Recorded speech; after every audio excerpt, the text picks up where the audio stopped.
When an ambulance crew has an injured person to take back to the hospital, they call it a red light return.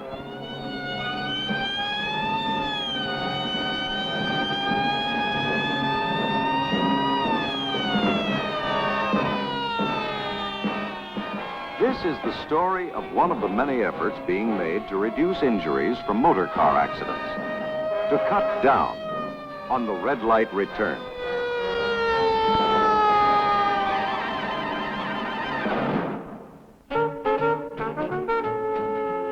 Of course, at the heart of the matter is the motorist.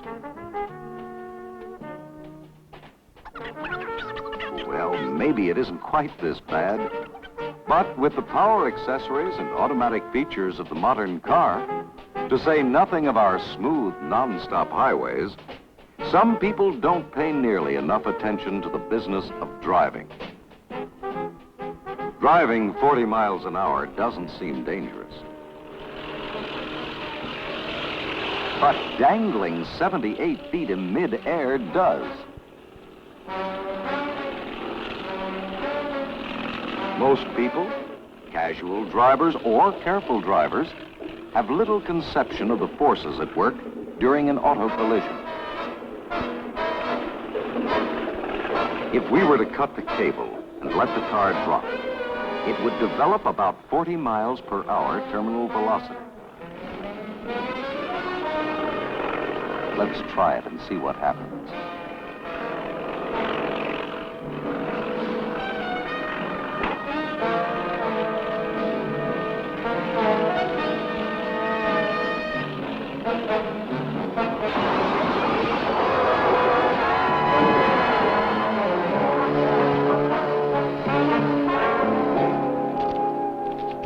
Don't worry, we got the driver out, electric razor and all. But in most collisions, the people stay with it. How can cars and motoring be made safer for passengers?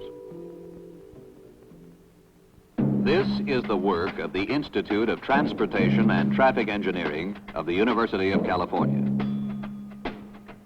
These researchers have conducted some of the most thorough auto crash studies ever made. One of the variables in the current series of experiments involves the testing of different types of safety glass. Cars traveling at 40 miles an hour will impact stationary vehicles.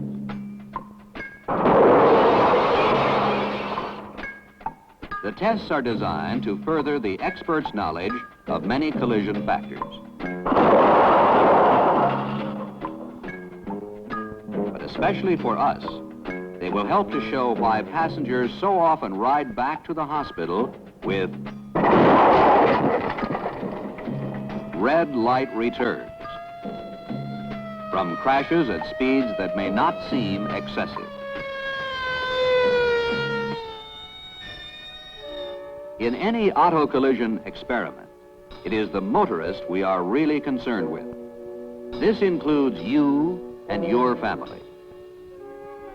But you can't be crash tested. Your proxies or sit-ins are mannequins that can be torn, gouged, and broken like people. They are called anthropometric dummies. The trauma-indicating child dummies are designed to simulate injuries or death. Some children will wear belts or harness. Some will not. The adult dummies will not use seat belts. At the conclusion of each crash, some of the findings will be checked on the spot. The bulk of the instrument recordings will require months for evaluation. But the answers we require about injuries and how to prevent them will be available at once. After weeks of preparation, the first experiment is ready to go. It looks like it's about -5 minutes. This is -2 minutes. That's base. We're ready to go. This is -1 minute. Car down here, so as soon as you wind up, come on down. This is minus 30 seconds. Flash bulb installed. Okay. Commence, run.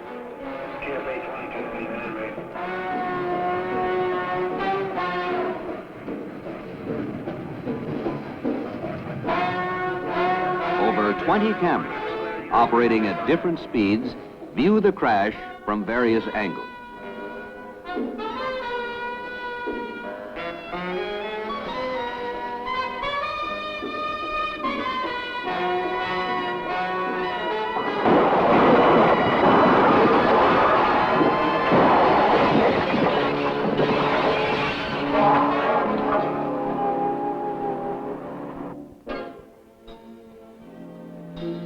During the course of the program of experiments, it becomes obvious that two types of injuries, often fatal, even at city street speeds, can be avoided.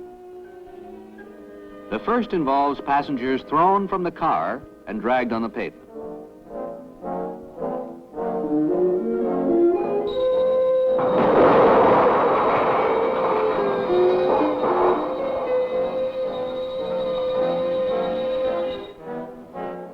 For emphasis as to what can happen, we will repeat the action.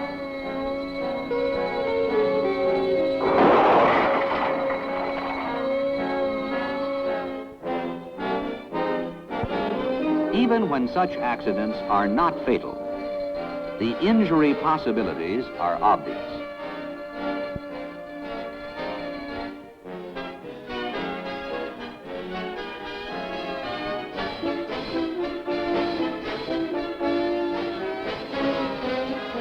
And the really painful part, it can be prevented. After you have fastened your seatbelt, lock your door, and your passengers should lock theirs as well. This greatly increases its resistance to being forced open and can save your life or the lives of your family. With this simple extra precaution, you save yourself from hitting the street. Now, to save you from hitting your car with your face or head, you may think of yourself as being surrounded by metal. You're not. There is a 90% chance that in a collision you will impact glass. Here is what happens with conventional laminated windshield safety glass.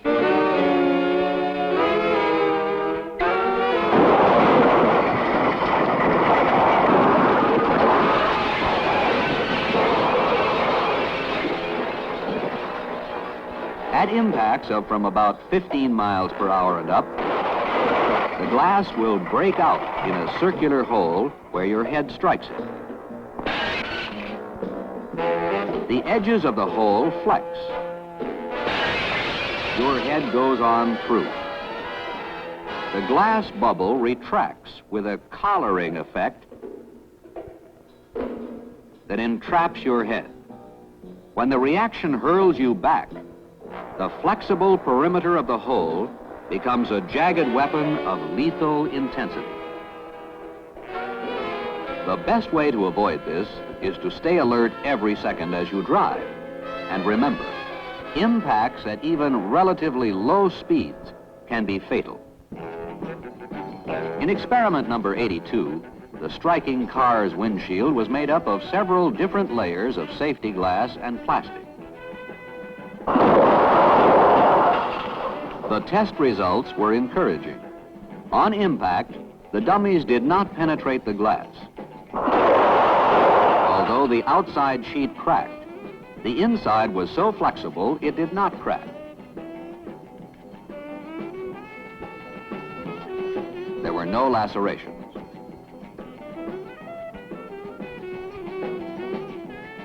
As we have said, the terminal velocity experienced in a 40 miles per hour crash is identical to dropping a car 78 feet.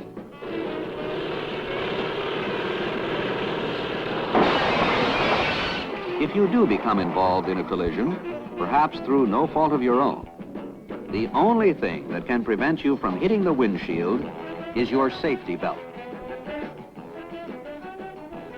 But even the best belt can't do any good if it isn't fastened or is not fastened properly. Pull up the belt snugly. Wear it across the hips. After a car is 2 years old, check all the belts. At least the driver's belt may need replacing. The university engineers will be evaluating instrument data for months. But there is one result that will be obvious to anyone right now. Car bodies hold up well in all but the worst crashes. Human bodies do not hold up well unless they are restrained by belts or harness.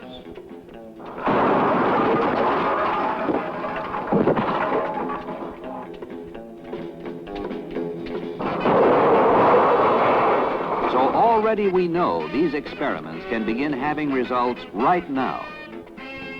Every hour of every day, on every road, street, and highway in the country.